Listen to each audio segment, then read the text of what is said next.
ನಮಸ್ಕಾರ ವೀಕ್ಷಕರೇ. ಬಿಜೆಪಿ ಚಾಣಕ್ಯ ಹಾಗೂ ಗೃಹ ಸಚಿವ ಅಮಿತ್ ಶಾ ಸ್ಫೋಟಕ ಭವಿಷ್ಯವೊಂದನ್ನು ನುಡಿದಿದ್ದಾರೆ. ಯಾರೆಲ್ಲ ದೇಶದ ಸಂಸ್ಕೃತಿ ಧರ್ಮಕ್ಕೆ ಧಕ್ಕೆ ತಂದಿದ್ದಾರೋ ಅವರ ಭವಿಷ್ಯ ಏನು ಅನ್ನೋದನ್ನ ಬಿಚ್ಚಿಟ್ಟಿದ್ದಾರೆ. ಅಮಿತ್ ಶಾ ಹೇಳಿದ ಮಾತು ಕೆಲವೊಂದು ರಾಜಕೀಯ ವರ್ಗಗಳಿಗೆ ಮ್ಯಾಚ್ ಆಗ್ತಾ ಇದ್ದು ಅವರ ಮುಂದಿನ ದಿನಗಳು ಹೇಗಿರಲಿವೆ ಅನ್ನೋದನ್ನ ನೆನಪಿಸುವಂತೆ ಮಾಡ್ತಾ ಇದೆ. ಈ ಸಾಲಲ್ಲಿ ಇರುವವರ ಪೈಕಿ ಈಗ ಯಾರೆಲ್ಲ ಹೇಗಿದ್ದಾರೆ ಅನ್ನೋದು ಕೂಡ ಕಣ್ಮುಂದೆ ಬರ್ತಾ ಇದೆ. ಇದೇ ಹೊತ್ತಲ್ಲಿ ಸನಾತನ ಧರ್ಮದ ಮಹತ್ವವನ್ನು ಕೂಡ ಅವರು ಹೇಳಿದ್ದಾರೆ. ಇನ್ನೊಂದೆಡೆ ಅಸ್ಸಾಂ ಸಿಎಂ ಹಿಮಂತ್ ಬಿಸ್ವಾ ಸರ್ಮಾ ಅಕ್ರಮ ಬಾಂಗ್ಲಾ ವಲಸಿಗರ ವಿರುದ್ಧ ಸಮರ ಸಾರಿದ್ದಾರೆ. ಮೂಲ ನಿವಾಸಿಗಳ ಬೆನ್ನಿಗೆ ಗಟ್ಟಿಯಾಗಿ ನಿಂತಿರೋ ಸರ್ಮಾ ಅವರು ನಿಮ್ಮನ್ನ ಹೇಗೆ ಟ್ರೀಟ್ ಮಾಡ್ತಾ ಇದ್ದಾರೋ ನೀವು ಹಾಗೆ ಮಾಡಿ, ನಿಮ್ಮ ಜೊತೆಗೆ ಸರ್ಕಾರ ಇದೆ ಅಂತ ಖಡಕ್ ಆಗಿ ಹೇಳಿದ್ದಾರೆ. ಅಲ್ಲದೆ ಪಾಕ್ ಲಿಂಕ್ ಇರೋ ಕಾಂಗ್ರೆಸ್ ನಾಯಕ ಗೌರವ್ ಗೊಗೊಯ್ಗೆ ಶಾಕ್ ಕೊಟ್ಟಿದ್ದಾರೆ. ಇದೆಲ್ಲವನ್ನ ಒನ್ ಬೈ ಒನ್ ವಿವರಿಸ್ತಾ ಹೋಗ್ತೀವಿ. ಈ ವಿಡಿಯೋವನ್ನ ತಪ್ಪದೆ ಕೊನೆ ತನಕ ನೋಡಿ. ಅದಕ್ಕೂ ಮುನ್ನ ಮೀಡಿಯಾ ಮಾನ್ಸ್ಟರ್ ಚಾನಲ್ ಅನ್ನ ತಪ್ಪದೆ ಸಬ್ಸ್ಕ್ರೈಬ್ ಮಾಡಿ. ಎಸ್, ದೇಶದಲ್ಲಿ ಮೊದಲ ಬಾರಿಗೆ ಹಿಂದುತ್ವದ ಬಗ್ಗೆ ಕೇಂದ್ರ ಸರ್ಕಾರವೇ ಕಾಳಜಿ ವಹಿಸೋ ವಾತಾವರಣ ನಿರ್ಮಾಣ ಆಗಿದೆ. ದುರಂತ ಏನಂದ್ರೆ, ಹಿಂದುತ್ವ ಅಥವಾ ಸನಾತನ ಧರ್ಮ ಹುಟ್ಟಿದ ದೇಶದಲ್ಲೇ ಅದನ್ನ ಉಳಿಸೋ ಸರ್ಕಾರ ಬರುತ್ತೆ ಅಥವಾ ಬರಬಹುದು ಅನ್ನೋ ಕಲ್ಪನೆಯು ಜನರಿಗೆ ಬಾರದೇ ಇರೋ ಮಟ್ಟಿಗೆ ಒಂದು ವಾತಾವರಣ ಸೃಷ್ಟಿಯಾಗಿತ್ತು. ಯಾರಾದ್ರೂ ದೇವರನ್ನ ನಂಬಿದ್ರೆ ಅದು ಮೂಢನಂಬಿಕೆ. ಸ್ವಲ್ಪ ಹೆಸರು ಮಾಡಿರೋ ವ್ಯಕ್ತಿಗಳು ಅಂದ್ರೆ ಅವರೆಲ್ಲ ಹಿಂದೂ ವಿರೋಧಿಗಳೇ ಆಗಿರ್ತಾರೆ ಅಥವಾ ಆಗಿರಬೇಕು ಅನ್ನೋದು ಅಘೋಷಿತ ನಿಯಮದಂತಿತ್ತು. ಆದ್ರೆ ಈಗ ಎಲ್ಲವೂ ಒಂದು ಹಂತದಲ್ಲಿ ಬದಲಾಗಿದೆ. ಸನಾತನ ಧರ್ಮ ಅಂದ್ರೆ ಬಿಜೆಪಿ ಅನ್ನೋ ರೀತಿಯಾಗಿದೆ. ಇದು ಉಳಿದ ಪಕ್ಷಗಳಿಗೆ ಹೊಡೆತ ಕೊಡ್ತಾ ಇದೆ. ಇದನ್ನ ತಪ್ಪಿಸೋದಕ್ಕೆ ನಾವು ಹಿಂದೂಗಳೇ ಅಂತ ಎದೆ ತಟ್ಟಿ ಹೇಳೋದಕ್ಕೆ ಇಂಡಿ ಒಕ್ಕೂಟ ರೆಡಿ ಇಲ್ಲ ಅನ್ನೋದು ಬಿಜೆಪಿಗೆ ಇನ್ನೂ ದೊಡ್ಡ ಅಡ್ವಾಂಟೇಜ್ ಆಗ್ತಾ ಇದೆ. ಈ ಹೊತ್ತಲ್ಲಿ ಸನಾತನದ ವಿಚಾರದಲ್ಲಿ ಅಮಿತ್ ಶಾ ರಾಜಕೀಯ ಭವಿಷ್ಯವೊಂದನ್ನ ನುಡಿದಿದ್ದಾರೆ. ಗುಜರಾತ್ನ ಗಾಂಧಿನಗರದಲ್ಲಿ ಕಾರ್ಯಕ್ರಮವೊಂದರಲ್ಲಿ ಮಾತನಾಡಿರೋ ಅಮಿತ್ ಶಾ ಯಾರೆಲ್ಲ ಹಿಂದೂ ಧರ್ಮದ ವಿಚಾರದಲ್ಲಿ ತಪ್ಪು ಮಾಡಿದ್ರೋ, ನಿರ್ಲಕ್ಷ್ಯ ಮಾಡಿದ್ರೋ ಅಥವಾ ಹಿಂದೂ ಧರ್ಮದ ನಾಶಕ್ಕೆ ಪ್ರಯತ್ನ ಪಟ್ರೋ ಅಂತ ಸರ್ಕಾರಗಳು ಇನ್ಯಾವತ್ತೂ ಅಧಿಕಾರಕ್ಕೆ ಬರೋದಿಲ್ಲ ಅಂತ ಹೇಳಿದ್ದಾರೆ. ಇದನ್ನ ಕೇಳಿದ್ಮೇಲೆ ಇದು ಕಾಂಗ್ರೆಸ್ಗೆ direct hit. Rahul Gandhi PM ಆಗೋದಿಲ್ಲ ಅನ್ನೋದನ್ನ ಹೇಳಿದ್ರಾ ಅಂತ ಅನ್ನಿಸುವುದು ಸಹಜ. ಆದ್ರೆ ಇದನ್ನ ಕೇವಲ ಕಾಂಗ್ರೆಸ್ಗೆ ಮಾತ್ರವಲ್ಲದೆ ಇಂಡಿ ಒಕ್ಕೂಟದಲ್ಲಿ ಬರೋ ಎಲ್ಲಾ ಪಕ್ಷಗಳಿಗೂ ಸೇರಿಸಿ ಹೇಳಿದ್ದು ಅನ್ನೋದು ವಾಸ್ತವ. ಸ್ವಾತಂತ್ರ್ಯ ಬಂದ ಬಳಿಕ ನಮ್ಮ ದೇಶದ ಸಾಕಷ್ಟು ಸಂಪ್ರದಾಯಗಳು ಆಚರಣೆಗೆ ಬರಲೇ ಇಲ್ಲ. ಒಂದಲ್ಲ ಒಂದು ದಿನ ಇದೆಲ್ಲ ಆಚರಣೆಗೆ ಬರ್ಬೋದು ಅಂತ ಸನಾತನಿಗಳು ಕಾಯ್ತಾ ಇದ್ರು. ಈಗ ಅದೆಲ್ಲವೂ ಒಂದೊಂದಾಗಿ ನಿಜವಾಗ್ತಾ ಇದೆ. ಬಹಳ ಆತ್ಮವಿಶ್ವಾಸದಿಂದ ಹೇಳ್ತಾ ಇದ್ದೀನಿ, ಸನಾತನ ಧರ್ಮದ ಸಾಧು ಸಂತರ ಆಶೀರ್ವಾದದಿಂದ ಯಾರೆಲ್ಲ ನಮ್ಮ ಧರ್ಮಕ್ಕೆ ಧಕ್ಕೆ ತರೋ ಕೆಲಸ ಮಾಡಿದಾರೋ ಅವರು ಯಾರು ಇನ್ಯಾವತ್ತೂ ಅಧಿಕಾರಕ್ಕೆ ಬರೋದಿಲ್ಲ ಅಂತ ಹೇಳಿದ್ದಾರೆ.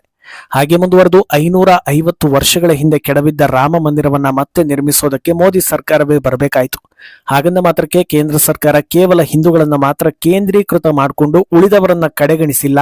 ಟ್ರಿಪಲ್ ತಲಾಕ್ ನಿಷೇಧ, ಯೂನಿಫಾರ್ಮ್ ಸಿವಿಲ್ ಕೋಡ್ ಇಂಥ ಕ್ರಾಂತಿಕಾರಿ ನಿರ್ಧಾರಗಳನ್ನ ತೆಗೆದುಕೊಳ್ಳುವ ಮೂಲಕ ಎಲ್ಲಾ ಧರ್ಮೀಯರ ಸಮಾನತೆಗಾಗಿ ಕೆಲಸ ಮಾಡಿದ್ದೀವಿ.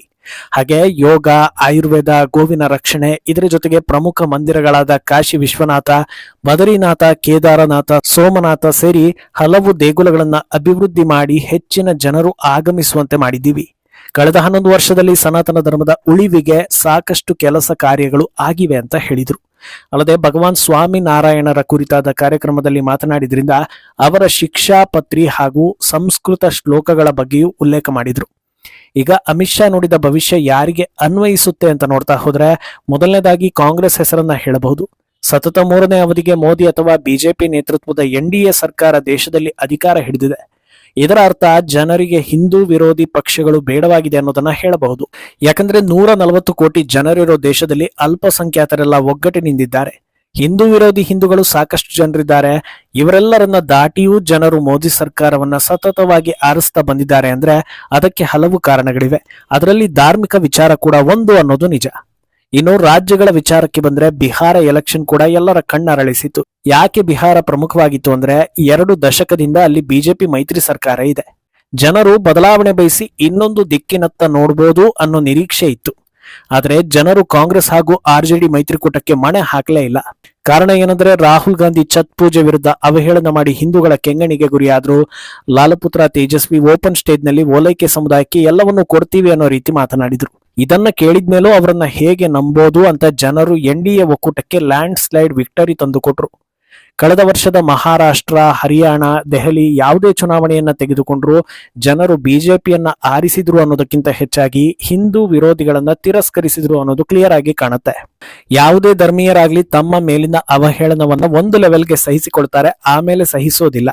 ಆದ್ರೆ ಈ ಸಾಲಲ್ಲಿ ಹಿಂದೂಗಳನ್ನ ಸೇರಿಸೋದಕ್ಕೆ ಆಗಲ್ಲ. ಯಾಕಂದ್ರೆ ದುಡ್ಡು ಸಿಗುತ್ತೆ ಅಂದ್ರೆ ಕೆಲ ಹಿಂದೂಗಳಿಗೆ ಧರ್ಮ ಎಲ್ಲ ಲೆಕ್ಕಕ್ಕೆ ಇಲ್ಲ. ಆದ್ರೂ ಕೂಡ ಬಿಜೆಪಿಯನ್ನ ಬೆಂಬಲಿಸಿದ್ದಕ್ಕೆ ಕಾರಣ ಏನಂದ್ರೆ ಇಂಡಿ ಒಕ್ಕೂಟದವರನ್ನ ನಂಬಿದ್ರೆ ಬೇರೆ ಧರ್ಮಕ್ಕೆ ದುಡ್ಡು ಕೊಡ್ತಾರೆ, ನಮ್ಮದೆಲ್ಲವನ್ನು ಕಿತ್ತುಕೊಳ್ತಾರೆ ಅನ್ನೋ ಆತಂಕ. ಇನ್ನು ದಕ್ಷಿಣಕ್ಕೆ ಬಂದರೆ ಕೇರಳ ಹಾಗೂ ತಮಿಳುನಾಡಿನಲ್ಲಿ ಹಿಂದೂ ವಿರೋಧ ಇದೆ ಅನ್ನೋದು ಗೊತ್ತಿರೋದೆ. ಎರಡೂ ರಾಜ್ಯಗಳಲ್ಲಿ ಬಿಜೆಪಿ ಗೆಲ್ಲೋದು ಕಷ್ಟ ಇದೆ ಅನ್ನೋದು ಕೂಡ ವಾಸ್ತವವೇ. ಆದ್ರೆ ಇಲ್ಲೂ ಕೂಡ ಗಮನಿಸಬೇಕಾದ ಅಂಶಗಳಿವೆ. ಕೇರಳವನ್ನ ಪಕ್ಕಕ್ಕಿಟ್ಟು ತಮಿಳುನಾಡನ್ನು ತೆಗೆದುಕೊಂಡ್ರೆ ಸ್ಟಾಲಿನ್ ಹಾಗೂ ಅವರ ಪುತ್ರ ಬಾಯಿ ತೆರೆದರೆ ಸನಾತನ ಧರ್ಮದ ವಿರುದ್ಧ ಹಾಗೂ ಹಿಂದೂಗಳ ವಿರುದ್ಧ ಮಾತಾಡ್ತಾರೆ. ಇಷ್ಟಾದ ಮೇಲೂ ಅವರು ಗೆಲ್ತಾರೆ ಅನ್ನೋ ಭರವಸೆ ಹಲವರಲ್ಲಿ ಇರಬಹುದು. ಆದ್ರೆ ಅವರು ಸೋಲೋ ಸಾಧ್ಯತೆ ಜಾಸ್ತಿ ಅನ್ನೋದಕ್ಕೆ ಎರಡು ಬಲವಾದ ಕಾರಣಗಳಿವೆ. ಮೊದಲನೆಯದ್ದು, ತಮಿಳುನಾಡಿನ ಇತಿಹಾಸದಲ್ಲೇ ಡಿಎಂಕೆ ಸತತ 2ನೇ ಬಾರಿ ಅಧಿಕಾರಕ್ಕೆ ಬಂದಿಲ್ಲ. ಒಂದು ಸಲ ಅವರ ದುರಾಡಳಿತ ನೋಡ್ತಾ ಇದ್ದ ಹಾಗೆ ಜನರು ಬದಲಾಗ್ತಾರೆ, ಬಳಿಕ ಎಷ್ಟೋ ವರ್ಷಗಳ ನಂತರ ಅಧಿಕಾರ ಕೊಡ್ತಾ ಬಂದಿದ್ದಾರೆ. ಅಲ್ಲದೆ ಇದೇ ಮೊದಲ ಬಾರಿಗೆ ಓಪನ್ ಸ್ಟೇಜ್ ನಲ್ಲಿ ಸನಾತನ ಧರ್ಮದ ನಾಶದ ಬಗ್ಗೆ ಡಿಎಂಕೆ ಮಾತಾಡಿರೋದು. ಅದರ ನಂತರ ನಡೀತಾ ಇರೋ ಮೊದಲ ವಿಧಾನಸಭಾ ಚುನಾವಣೆ ಇದಾಗಿದೆ. ಆ ಹೇಳಿಕೆ ಕೊಟ್ಟ ಬಳಿಕವೂ ಸಾಕಷ್ಟು ಹಿಂದೂ ವಿರೋಧಿ ಕೆಲಸಗಳ ಮೂಲಕ ಡಿಎಂಕೆ ಸದ್ದು ಮಾಡಿದೆ. ಈಗಾಗಲೇ ಈ ವಿಚಾರದಲ್ಲಿ ನೆಗೆಟಿವ್ ಕ್ರಿಯೇಟ್ ಆಗಿರೋದ್ರಿಂದ ಈ ಸಲ ಡಿಎಂಕೆಯನ್ನ ಸೋಲಿಸ್ತಾರೆ ಅನ್ನೋ ಚರ್ಚೆ ನಡೀತಾ ಇದೆ. ಇನ್ನು ಇತ್ತ ಅಸ್ಸಾಂ ಸಿಎಂ ಹಿಮಂತ್ ಬಿಸ್ವಾ ಸರ್ಮಾ ಅಕ್ರಮ ಬಾಂಗ್ಲಾ ವಲಸಿಗರ ವಿರುದ್ಧ ಕಂಪ್ಲೀಟ್ ರೆಬೆಲ್ ಆಗಿದ್ದಾರೆ. ಈ ಬಗ್ಗೆ ಮಾತನಾಡಿರೋ ಅವರು, ಈಗಾಗಲೇ ಡೆಮೋಗ್ರಫಿ ವ್ಯತ್ಯಾಸ ಆಗಿ ಸಮಸ್ಯೆ ಆಗಿದೆ. ಈಗ ನಾವು ಮೂಲ ನಿವಾಸಿಗಳನ್ನ ಧ್ರುವೀಕರಣ ಮಾಡಲೇಬೇಕು. ಜನರನ್ನ ಎಚ್ಚರಿಸಿ ಒಗ್ಗೂಡಿಸದೇ ಇದ್ರೆ ಅಥವಾ ನಾವು ಅದಕ್ಕೆ ತಕ್ಕಂತ ರಾಜಕೀಯ ಮಾಡದೇ ಇದ್ರೆ ಇನ್ನು 30 ವರ್ಷದಲ್ಲಿ ಮೂಲ ನಿವಾಸಿಗಳಿಗೆ ಜಾಗವೇ ಇರೋದಿಲ್ಲ. ಅಕ್ರಮವಾಗಿ ಒಳಗೆ ಬಂದಿರೋ ಮಿಯಾ ಮುಸ್ಲಿಮರ ಜೊತೆಯಲ್ಲಿ ಅವರು ಹೇಗೆ ವರ್ತಿಸ್ತಾರೋ ನೀವು ಹಾಗೆ ವರ್ತಿಸಿ ಅಂತ ಜನರಿಗೆ ಕರೆ ಕೊಟ್ಟಿದ್ದೀನಿ. ಮಿಯಾ ಸಮುದಾಯದ ಆಟೋ ಚಾಲಕರು 5 ರೂಪಾಯಿ ಕೇಳಿದ್ರೆ 4 ರೂಪಾಯಿ ಮಾತ್ರ ಕೊಡಿ. ಏನಾದ್ರೂ ಕಿರಿಕಿರಿ ಆದ್ರೆ ನಾವು ನೋಡ್ಕೊಳ್ತೀವಿ, ಯಾರು ಹೆದರೋ ಅವಶ್ಯಕತೆ ಇಲ್ಲ. ಅಂದಹಾಗೆ ಇದು ಹಿಂದೂ ವರ್ಸಸ್ ಮುಸ್ಲಿಂ ಅಲ್ಲ, ಅಸ್ಸಾಮಿ ವರ್ಸಸ್ ಬಾಂಗ್ಲಾದೇಶಿ ಅನ್ನೋದನ್ನ ನೆನಪಿಟ್ಕೊಳ್ಳಿ ಅಂತ ಹೇಳಿದ್ದಾರೆ. ಏನು ಇದೇ ವೇಳೆ ಅಕ್ರಮ ಬಾಂಗ್ಲಾ ವಲಸಿಗರಿಗೆ ಬೆಂಬಲ ಕೊಡ್ತಾ ಓಲೈಕೆ ರಾಜಕೀಯ ಮಾಡ್ತಾ ಇರೋ ಕಾಂಗ್ರೆಸ್ಗೂ ಕೂಡ ಟಕ್ಕರ್ ಕೊಟ್ಟಿದ್ದಾರೆ.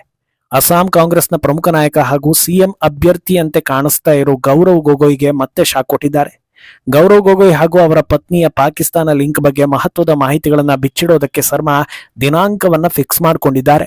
ಫೆಬ್ರವರಿ 8 ಬೆಳಗ್ಗೆ 10:30ಕ್ಕೆ ಪ್ರೆಸ್ ಮೀಟ್ ನಡೆಸಲಿದ್ದು ಎಸ್ಐಟಿ ತನಿಖೆ ವೇಳೆ ಬೆಳಕಿಗೆ ಬಂದಿರೋ ಎಲ್ಲಾ ಪ್ರಮುಖ ವಿಚಾರಗಳನ್ನ ಬಿಚ್ಚಿಡ್ತೀನಿ ಅಂತ ಹೇಳಿದ್ದಾರೆ. ಗೌರವ್ ಪತ್ನಿ ಎಲಿಜಬೆತ್ ಹಾಗೂ ಪಾಕಿಸ್ತಾನಿ ವ್ಯಕ್ತಿ ಆಲಿ ತಕೀರ್ ಶೇಖ್ ಲಿಂಕ್ ರಿವೀಲ್ ಮಾಡೋದಾಗಿ ಹೇಳಿದ್ದಾರೆ. ಇಲ್ಲಿಯ ತನಕ ನಮ್ಮ ಬಳಿ ಬಲವಾದ ಸಾಕ್ಷಿ ಇದೆ, ಸಮಯ ಬಂದಾಗ ರಿವೀಲ್ ಮಾಡ್ತೀನಿ ಅಂತ ಹೇಳಿದ್ರು. ಈಗ ಅದಕ್ಕೂ ಒಂದು ಸಮಯವನ್ನ ಫಿಕ್ಸ್ ಮಾಡಿದ್ದಾರೆ. ಅಲ್ಲದೆ ಪ್ರತಿ ಸಲ ಆರೋಪ ಮಾಡುವಾಗ್ಲೂ ಬಹಳ ಜವಾಬ್ದಾರಿಯಿಂದ ನಾನು ಹೇಳ್ತಾ ಇದ್ದೀನಿ, ಆತನಿಗೆ ಪಾಕಿಸ್ತಾನ ಲಿಂಕ್ ಇದೆ, ಭಾರತವನ್ನ ಸ್ಪೈ ಮಾಡಿದ್ದಾರೆ ಅಂತ ದೂರ್ತಾ ಬಂದಿದ್ರು. ಈಗ ಎಲೆಕ್ಷನ್ ಟೈಮ್ ನಲ್ಲಿ ಸರಿಯಾಗಿ ದಾಖಲೆಗಳನ್ನ ತೋರಿಸಿ ಕಾಂಗ್ರೆಸ್ಗೆ ಹೊಡೆತ ಕೊಡೋ ಪ್ಲಾನ್ ಇದ್ದಂತೆ ಕಾಣಿಸ್ತಾ ಇದೆ. ಇದನ್ನ ಕಾಂಗ್ರೆಸ್ ಹೇಗೆ ಡಿಫೆಂಡ್ ಮಾಡ್ಕೊಳ್ಬಹುದು ಅನ್ನೋ ಕುತೂಹಲ ಎಲ್ಲರಲ್ಲೂ ಇದೆ. ಮುಂದೇನಾಗುತ್ತೆ ಅನ್ನೋದನ್ನ ಕಾದು ನೋಡ್ಬೇಕು. ಈ ಬಗ್ಗೆ ನಿಮ್ಮ ಅಭಿಪ್ರಾಯವನ್ನ ತಪ್ಪದೆ ಕಮೆಂಟ್ ಮೂಲಕ ತಿಳಿಸಿ.